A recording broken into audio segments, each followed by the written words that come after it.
Dami naman sila ng pagkain dito, guys. Hanap tayo ng masarap. Oshi mono nani ka na. Kaya aron nanda kedo. So, ayan o, 100 yen lang yung salad. Tapos, ito free. Tingin tayo dito, bulat-latin natin. May baboy guys. Pang-sahog-sahog din. Masarap siyang pang-sahog-sahog. Ay, may fruit. Masarap to guys. Yung corn sa salina. Piling ko to. Ito masarap to guys yung salad na to. Pwede mo siyang ilulong sa kanin. Kaya lang ayun. Ano pa bang meron? Wala na. Hints ko na.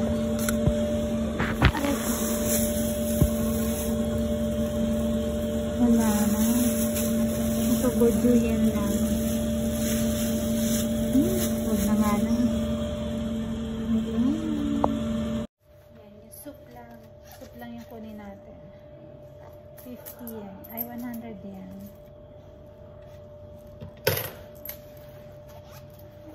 Sana bang sumabog dito sa bag ko. Ito oh.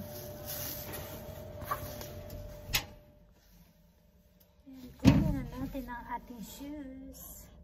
Ayan. Ayan. Suot na natin ang ating sapatos guys. Alam niyo kung saan ito ginagamit. Pang suot ng sapatos. Pakita ko sa inyo. Ganito siya ginagamit guys. Ayan. Diba? Umuutak, diba? Oh.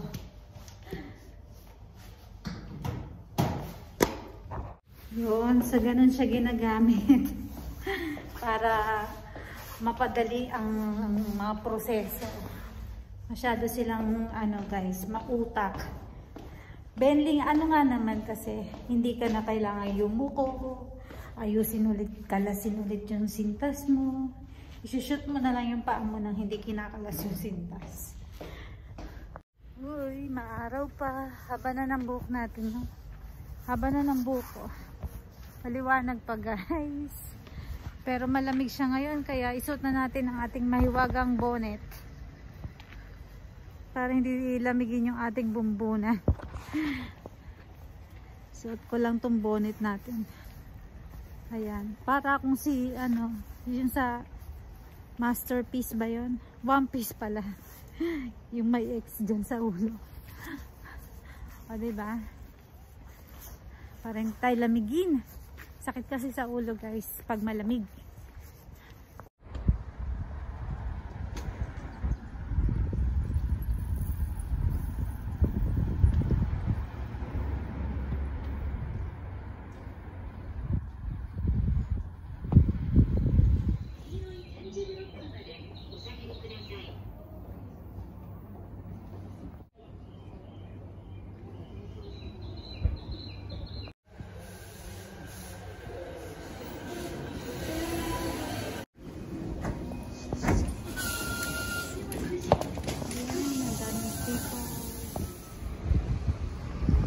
Pasok tayo guys, bili tayo ng makakain, tinapay. Hanap tayo ng makakain natin, yung paborito kong tinapay. Ayan. Dito yung section ng tinapay. Eto guys, paborito ko to eh. Bili tayo ng dalawa. Yun na yung mga tinapay nila dito guys. Hindi mo na kailangan ng palaman. Chocolate yan. Ayun. Chocolate flavor. Ito, custard cream. Meron yan sa loob. Ito naman, Frankfurter hotdog. na mga tinapay dito. Mura lang. Ayan yung mga presyo nakalagay na. Ayan. Ano naman to? Cheese. Kare pa. Dito na may mga dessert. Ayan, matatamis. Ano kayo masarap? Mga mini cake. Ayan. Ayan yung katabi ice cream. Ayan o. Mga ice cream. Sarap nito o. Ito rin o. Tapos dito yung mga instant food guys. Mga frozen. O bento. Ayan. Yung mga baboy. Salad.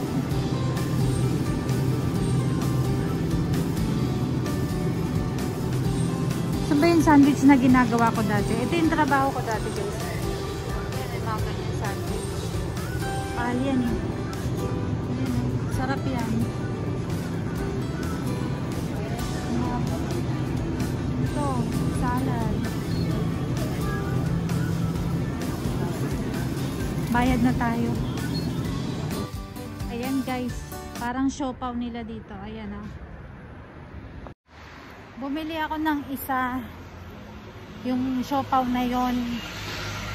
Iteturn ko dun sa binili ko dun kanina sa sa trabaho ko na soup, yung corn soup na kinain ko. Yon, iteturn ko siya dun. Hindi na ako kakain ng kanin. Okay na sa akin yon. Ayan guys, nakawin na tayo ng bahay. May pagkain naman, may kanin naman guys na sinaing. Kaya lang, ito yun, ito yung kakainin ko. Yung soup, ang sarap niyan eh. Tapos, corn soup yan guys, na may itlog. Hindi ko alam kung paano lutuin. Tapos, ito yung siopaw na sinasabi ko guys. Ayan. Ayan guys, tapos na tayong mag-shower. Malego ba? Hugasan ko muna tong ating mga hugasin. Tapos, iinitin ko na yung aking soup. At kakain na tayo ng panghapunan. Kasi pag ganitong nakapaligo na ako, inaantok na ako niyan guys. Inaantok na tayo. Marami pa tayong gagawin. Nagsalang pa ako ng mga labahan. Ayan. Pagtapos kong initin, saka lang tayo makakakain. Hugasan ko muna itong mga hugasin. Masarap tong soup na to guys. Ayan o. Mais. Ayan. May mais siya. Tapos itlog. Tapos ewan ko kung ano yung pinangsabaw nila. Dahil ang sarap ng sabaw. Ayan. Initin natin dahil masarap siya pag mainit. Turno ko siya dun sa siopaw. Ayan na siya guys. Kumukulo na. Ayan. Makakakain na tayo. Saling tayo.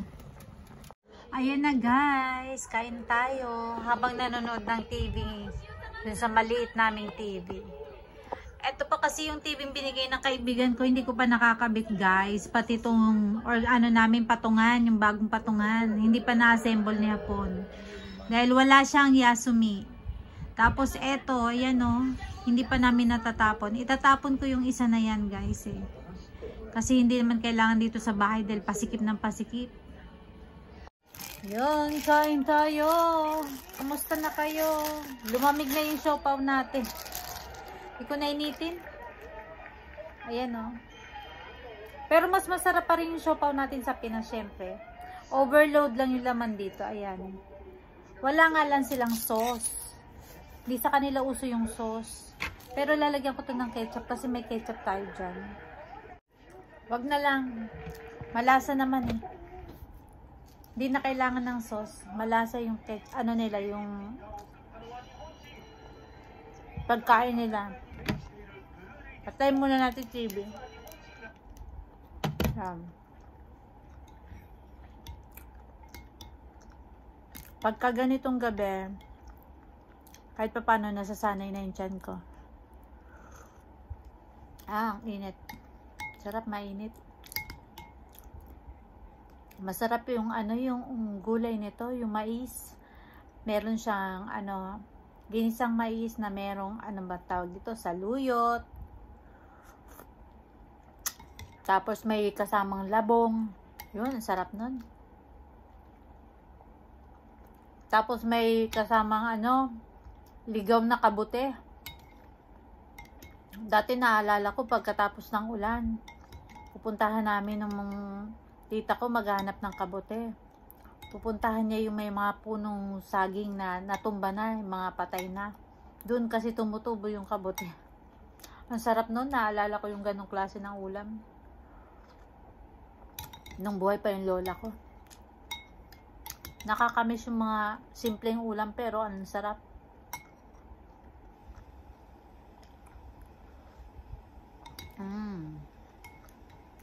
Masarap kasi malamig ngayon, kaya masarap tong soup. Para sa mainit na ano, para mainitin yung sikmura.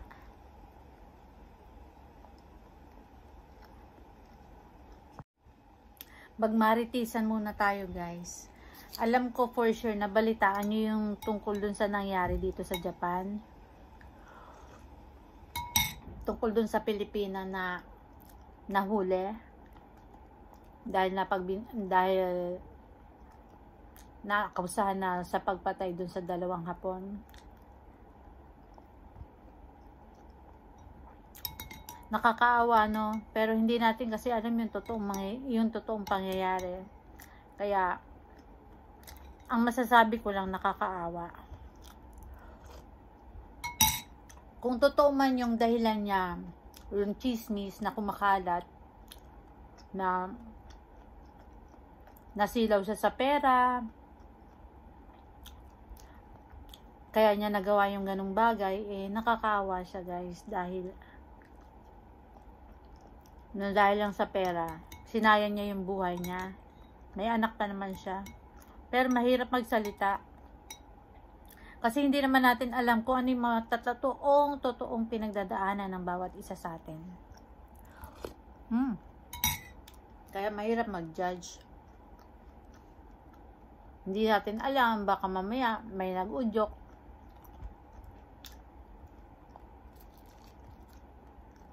Kasi pagka ganun, nakakagawa ka na ng krimen, guys, wala ka na sa sarili mong ulirat nun. May ibang ano na nangyayari sa pag-iisip mo nun. Kaya kahit nasaan tayo, guys, nasaang dako ka pa ng mundo, ang tanging panglaban mo lang talaga, dasal, tsaka yung faith mo kay Lord, kay Jesus. Yun lang talaga, guys, yung tanging panglaban natin. Yun lang yung wag nating iwawala sa mga sarili natin. Kasi ang tuksohan dyan lang yan, ako. Ang temptation handyan, lalo na dito sa Japan. Ang daming temptation dahil ang daming magagandang bagay na gusto ng talagang tao. Nandito na lahat. Nandito na yung mga luxury, mga sugal. Lumingon ka lang, handyan na yung sugalan. Lumingon ka lang, handyan na yung maraming pamilihan, maraming mall. Kasi ang mga tao dito busy sa buhay nila. Busy katatrabaho. Walang time. Hindi nga nila kilala yung kapitbahay nila minsan. Hindi nga nila minsan nabibisita yung mga magulang nila. Hindi lahat, guys, hindi ko nila lahat. Yung iba, halos, ganun na yung lifestyle dito. Kaya, parang ang tanging nakakapagpasaya na lang sa kanila, nagtatrabaho sila para sa sarili nila.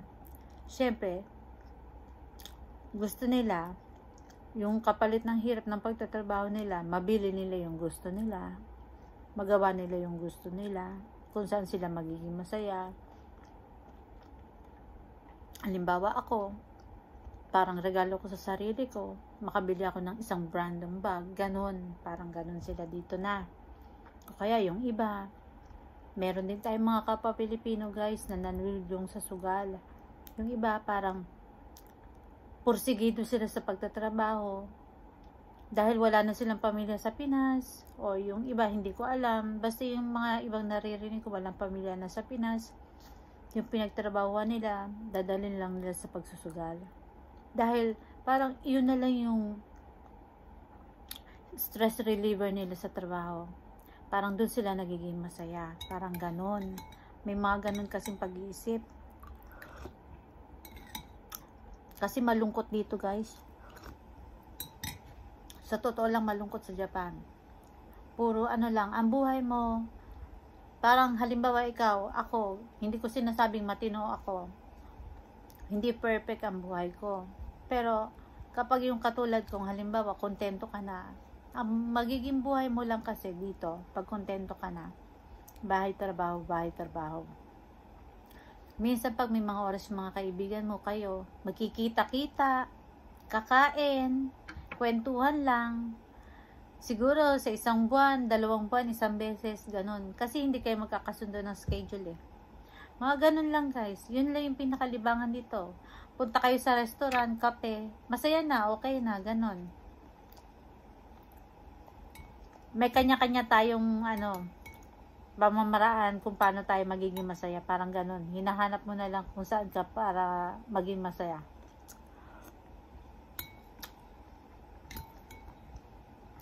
Lalo na dito sa Japan, yung iba nga sabi ko sa inyo, wala silang Diyos. Hindi lahat. Baka may mag-comment sa inyo. Hindi lahat. Pero ngayon, kahit pa paano yung ibang Hapon, meron ng Christian, may naniniwala na kay Jesus Christ. Yung iba, Buddhist. Yung iba, marami. Pero yung iba may makakausap ka dito na walang pinaniniwala ang Diyos, sarili lang nila. Yun guys.